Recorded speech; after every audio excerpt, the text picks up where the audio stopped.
Would you agree if I say that many people are confused as to which financial instrument you should invest money into?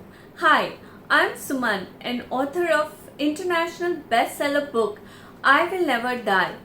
In my journey of financial advisor of 19 years and having served 500 families achieve their financial goals, I have come across people who are confused as to which instrument they should invest their money in.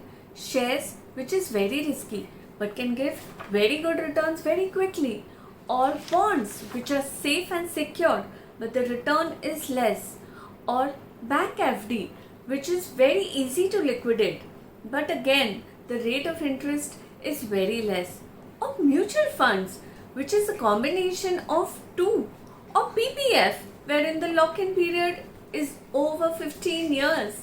Oh my god, so many questions to answer.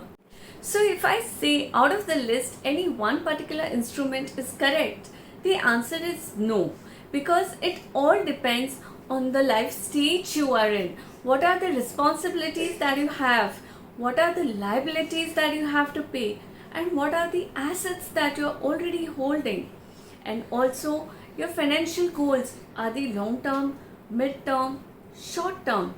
So while making a decision, please consider all these points and then invest in the basket of instruments which will serve all these purposes.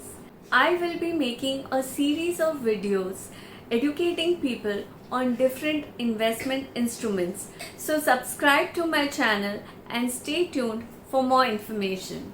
See you in my next video.